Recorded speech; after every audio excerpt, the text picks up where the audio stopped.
My name is Carson Garnet Lindemer.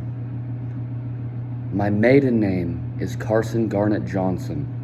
I was born in Fargo, North Dakota, and I live here currently in Dakota Park Apartments behind the Essentia Health Hospital on 32nd Avenue South. My family has disowned me. They treat me with the utmost disrespect. They make it a point to make me feel like a piece of shit.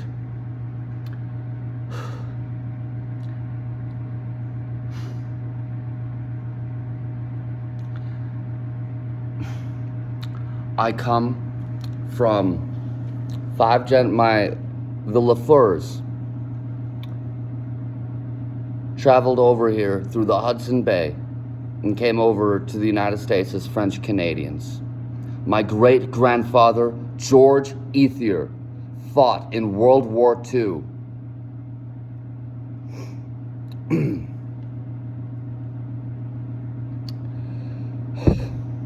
My grandfather served when East Germany was still a thing.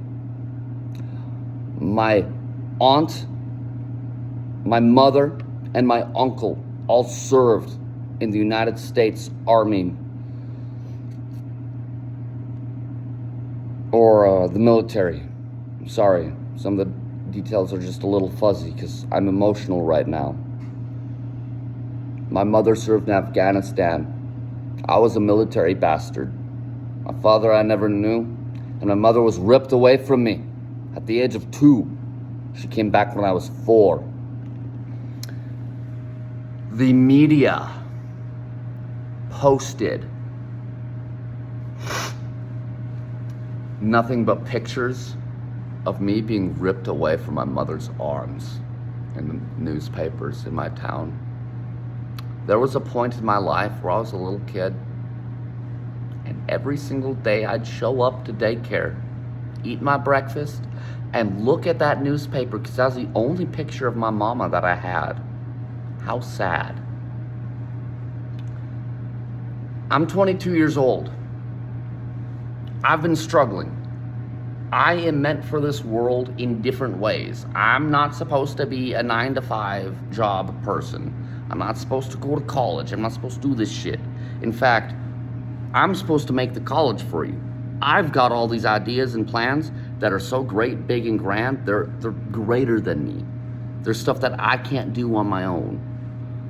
And I'm here to teach and show you. I'm not even talking about, and yes, this is like the whole like, oh, I'm a prophet, that type of shit. But I'm gonna be honest, I don't ever say this. I might be the reincarnation of Christ, especially because my favorite thing to tell people is like, what does it mean to be Christian? Oh, does it mean to show up to church? No, you know what it means. It means to be Christ-like in every sense and meaning of the word. And the fact that you don't uphold to it damns you to hell. Like, you should have fucking got on this by now. And by God, my wrath isn't showing, His will. And this is also why people think I am mentally disturbed or ill, because I do shit like that. And that's God. Listen, I hear Him in my head. God is akin to a radio station, a frequency. And it's our job to tune in. And I'm His #1 listener and #1 caller. Like, hey, it's kind of a crappy radio station if that happens, you know, because like more people should be doing what I'm doing. More people should be listening in, tuning in, calling in. When was the last time you prayed? I pray every day, and God actually answers me. But you know what? Because He answers me, I feel as if the people around me are jealous that, wow, this one right here actually has favorment from God. Why does He? Why don't I? I wish I could tell you why, but only God can. That is something you must go to Him for, not through me, through Him. And I'm serious, because not many other people are prophets. Sure, I've met a couple of them. But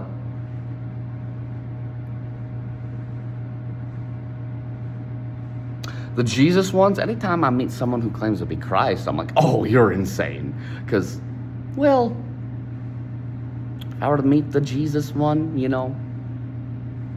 I'd know. And I have met Christ, more in like a spiritual form. He came to me. It was a divine intervention moment. And yes, that's real. Like in the movie Pulp Fiction, divine intervention. Anyone ever stop to think about that moment? No? Shame on you. Start thinking about it now. People say I think too much, but I say you think too little. You're trying to stupefy God's best prophet. You're actually going against his will and word just by those actions. Change your ways now.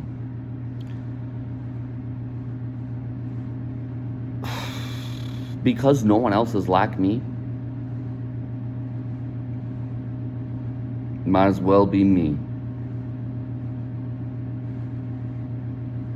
God says this is one I have to be willing to do. And I am willing to do. I've already done enough, more so than anyone else on this planet. I will go ahead and say it. This is my moment where I do claim to be someone that I'm not. Well, no, not Jesus Christ. Carson Lindemer. And I'm the return. I actually want a militia. I already started one. Yeah. My aunt always told me that when Christ comes back, he'd be ready for war. And hey, I'm not declaring it against anyone else. I'm just saying, you come at me, you better think twice. And this is not a threat. This is because my own family hates me. My own family threatens me. I'm actually pleading here because I need a place to stay. My grandfather is doing the same thing that my mother did. Threatening to kick me out, and then 10 minutes later, begging me to stay. Not listening to a damn word I speak, but then interrupting me when I talk, saying I don't listen to them, and then shouting at me as if I'm too far away in the room to hear him. That was mostly my mother. My grandfather is the most difficult person of all to deal with. It's draining my mental health. I'm doing myself a disservice by staying with my own family. I need a bus ticket out of here. I need, maybe even a homeless shelter to go to. Shit, I should show up to one tonight. I'm having a rough time. I'm having a rough time. My experience of life has been so hard that I know exactly where I'm going.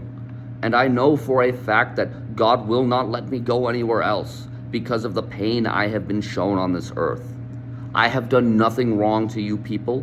I have not earned this treatment or judgment by humanity. But the fact that they treat me as this is the proof and the reason why. And I'll say it, if my death doesn't happen in the right way, there will be that biblical Old Testament punishment come back.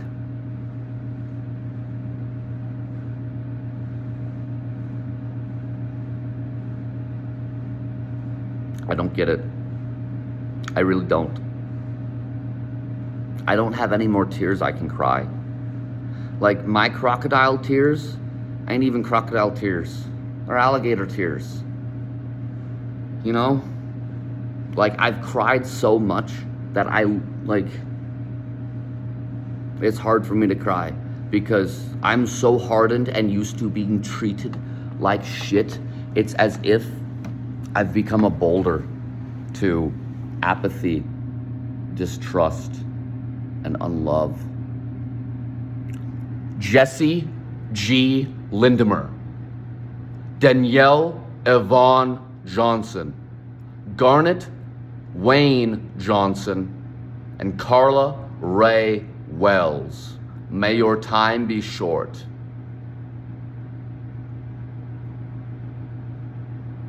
You know, I used to think y'all were the best when I was a kid. The best of the best. Whatever happened, I have talked with God about you. He says you are going to hell in a handcart. Saint Michael, Gabriel, and Jovial will all each individually put you in a fucking shopping basket and wheel you down to hell in the most embarrassing fashion you have ever known. This is a promise if you do not change your ways. You must treat your firstborn son at least a little differently. And even then, you know what you should do. And if you're gonna call me, please tell me, say you love me for once. For once. Like seriously, I'm 22. Why do you have to treat me like I'm the Antichrist? And like I'm the black sheep? Why have you abandoned me? I'm putting this on the internet because I know it's the public square and like I'm spilling my family's dirty laundry. I'm sorry, but the Lindemers and the Johnsons have a lot of shit behind them. A lot of shit behind them. There's a reason why we had to join the military. I'm the only good one because I won't.